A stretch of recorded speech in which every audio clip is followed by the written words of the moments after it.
কি করছেন কি? কেন আমাকে এখানে জোরে করে ধরে নিয়ে এলেন? কি ভেবেছেন কি আপনি? আপনারা বড়লোক বলে যা খুশি তাই করতে পারেন?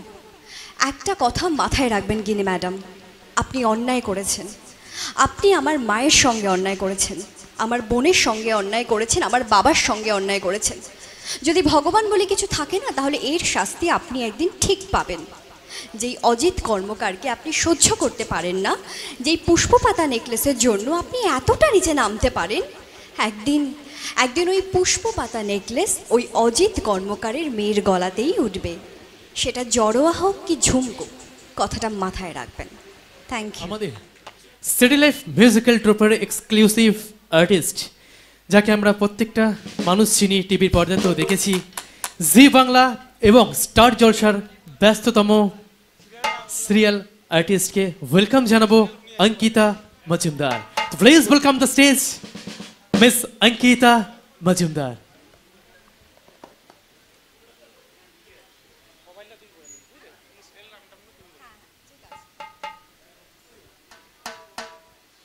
নমস্কার সবাইকে।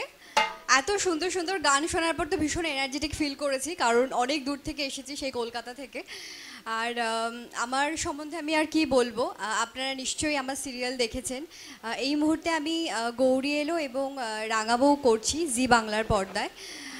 তো শোভনদার সঙ্গে প্রথমবার কাজে জড়িত হয়েছি। তো আজকে এরকম একটা অনুষ্ঠানে আপনাদের সবার সঙ্গে দেখা হবে বলে উনি আমাকে আমন্ত্রণ জানিয়েছেন, তার জন্য অসংখ্য ধন্যবাদ। কি এই আমন্ত্রণটা না পেলে এখানে এসে এত সুন্দর গান শুনতে পারতাম না, আপনাদের সঙ্গে এভাবে দেখা হতো না। এখানে আমি অনেক পুরনো, অনেক পরিচিত মুখ দেখতে পাচ্ছি, যাদের সাথে দেখা হতো না। ইনফ্যাক্ট দেখে খুব ভালোও লাগছে। আর আর কি বলবো বলো, তুমি কিছু বলো। আচ্ছা, তো প্রথমেই সিটি লাইফ মিউজিক্যাল ট্রুপের পক্ষ থেকে আপনাকে জানাই অনেক ভালোবাসা। তো থ্যাংক ইউ, ওয়েলকাম। তো আজ আমরা একই সাথে যখন পথ চলা শুরু করেছি সিটি লাইফ মিউজিক্যাল ট্রুপের সাথে, তো কিছু গান অবশ্যই আমরা শুনবো, এবং আমাদের তরফ থেকে অর্থাৎ সিটি লাইফ মিউজিক্যাল ট্রুপের পক্ষ থেকে আপনাকে সসম্মানে সম্মানিত করব, এবং চাইবো এই মুহূর্তে একটি গান অবশ্যই শুনবো। কিন্তু তার দেখুন, গান আমি এখন গাইতে পারবো না, কারণ এত সুন্দর একটা গান শুনেছি। এরপর আমার মানে আমি তো আমরা অভিনেত্রী, সবাই হ্যাঁ। জানি। তো আমি ডায়লগ একটা বলি, কারণ যেটার জন্য দর্শক অবশ্যই আমাকে সবাই চেনে, আপনাকে তো আমি চেনেন। সেখানে ডায়লগ বলছি। একদম। এই গান শোনার পর আমি এই মুহূর্তে গান গাইবো না। কিন্তু তার এবার আপনার পালা। আচ্ছা ঠিক আছে। আমার যেহেতু অভিনয় করি, ন্যাচারালি ডায়লগ বলতে ভীষণ ভালো লাগে, তো আমি ভাবলাম সেটাই আপনাদের বলে শোনাই। যখন শো করব বড়, তখন তো আরও অনেক পারফরমেন্স থাকবে। তো আমি আমার পছন্দের একটি সিরিয়াল থেকে একটা খুব পছন্দের একটি ডায়লগ আমি পাঠ করে শোনাচ্ছি। আমি জড়োয়ার ঝুমকো বলে একটি সিরিয়াল করতাম জি বাংলাতে, খুবই পপুলার হয়েছিল সিরিয়ালটি। তো সেখানে আমি জড়োয়া চরিত্রে অভিনয় করেছিলাম। তো সেই সিরিয়াল থেকে আমি একটি সংলাপ বলে শোনাচ্ছি।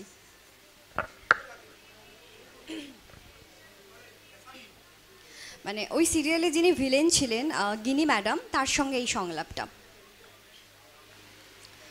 কি করছেন কি? কেন আমাকে এখানে জোরে করে ধরে নিয়ে এলেন? কি ভেবেছেন কি আপনি?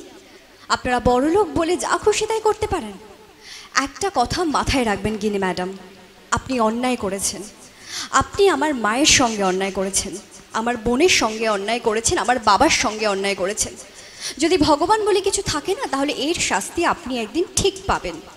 যেই অজিত কর্মকারকে আপনি সহ্য করতে পারেন না, যেই পুষ্পপাতা নেকলেসের জন্য আপনি এতটা নিচে নামতে পারেন, একদিন একদিন ওই পুষ্পপাতা নেকলেস ওই অজিত কর্মকারের মেয়ের গলাতেই উঠবে। সেটা জড়োয়া হোক কি ঝুমকো, কথাটা মাথায় রাখবেন। Thank you. ওয়াও, অসাধারণ। সত্যি টিভির পর্দায় যেরকম দেখেছি আপনাকে অবিকল, কিন্তু সেরকম ডায়লগ কিন্তু প্রত্যেকটা মানুষ হলো, এবং আমিও কিন্তু উপভোগ করলাম। এবং আরেকটা রিকোয়েস্ট আছে আমাদের সিটি লাইফ মিউজিক্যাল ট্রুপের পক্ষ থেকে, গৌরী এলো রাঙাবউ সে সিরিয়াল থেকে আপনার সেটা জনপ্রিয় প্রত্যেকটা মানুষের কাছে কিন্তু হয়ে উঠেছে সিরিয়ালটি, এবং চাইবো সেখান থেকে আপনি একটি ডায়লগ এই মুহূর্তে সকলের কাছে প্রেজেন্ট করার জন্য।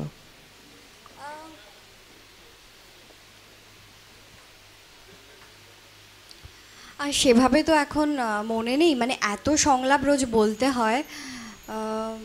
আমার না এই মুহূর্তে ঠিক মনে পড়ছে না, কারণ রোজ এত পাঠ করি, সিরিয়াসলি আমি ভুলে গেছি। হ্যাঁ, সত্যি কথা বলতে স্লিপ মানে স্ক্রিপ্টটা সত্যি কথা বলতে কারো মনে রাখা সম্ভব হয় মানে না। ওটা হচ্ছে ইনস্ট্যান্ট, মানে যারা আমরা অভিনয় করি এখানে যারা রয়েছেন অভিনয় করেন তারা জানেন, মানে হাতে স্ক্রিপ্ট পাই আর বলে দিই, মানে এত এখন মনে নেই। লাইক আমি আজ ভীষণভাবে দুঃখিত, এই মুহূর্তে আমি বলতে পারলাম না, মানে আমি আচ্ছা, গতকালকেও কোনো যা অসুবিধা scene নেই, কিন্তু করেছি- আপনার সবচেয়ে পছন্দের একটি ডায়লগ কি আমরা শুনতে পারি, যেটা আপনার জীবনে একটু হলো সীমারেখা কেটেছে আপনার মনের মধ্যে? সেটা এই জড়োয়ার ঝুমকো থেকেই মানে আছে, কারণ এই সিরিয়ালটা আমি আমার মনের ভীষণ কাছের আর কি, তো এখান থেকে আমি বলতে পারি আর কি। একদম, তা শোনা যাক। আচ্ছা ঠিক আছে। একদম।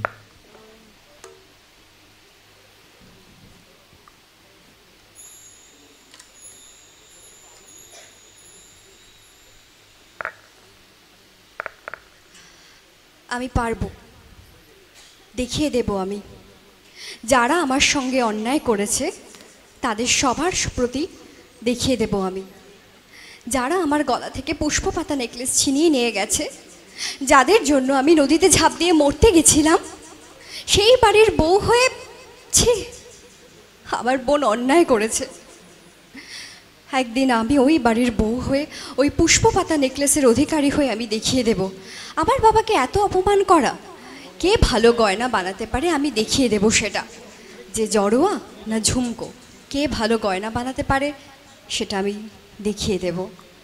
একটু গন্ডগোল করলাম কারণ অনেক পুরনো ডায়লগ, আর আমি আর হঠাৎ করে বলাতে আমি ব্যাপারটা স্ক্যানিং করতে পারিনি, বাট এই সিরিয়ালটা আমার ভীষণ কাছের, আর এত সংলাপ বলি না রোজ, মানে ঠিক মতন করে মনে থাকে না, তো সেই জন্য একটু ভুলভ্রান্তি হয়েছে, প্লিজ আপনারা ক্ষমা করে দেবেন। Thank you. সবাই তো নিজেদের মধ্যেই, তাই না? হ্যাঁ সেটাই, মানে সবাই তো নিজেদের মধ্যে, মানে আমার ভালো কাছের প্রজেক্ট বলে আমি বলার চেষ্টা করলাম, কিন্তু ভুল ত্রুটি হলে প্লিজ ক্ষমা করে দেবেন। সত্যি এত সুন্দরভাবে আপনি কথা বলছেন, এত সুন্দরভাবে আপনি অন স্টেজ দাঁড়িয়ে অভিনয়ের কিছু ডায়লগ বলছেন, সত্যি খুব ভালো লাগছে। এই ভালো লাগাটার মধ্যে দিয়ে কিন্তু ভুল ভ্রান্তি কোথায় হয়েছে সত্যি মনে নেই। থ্যাংক ইউ, এই জন্য এখানে আসতে বারবার ভালো লাগে, এই আপনাদের এই ব্যবহারগুলো সত্যিই পাও না, আর কিছু নেই বলার নেই এখানে। থ্যাংক ইউ দিদি ভাই, thank you so much, thank you so much. Welcome.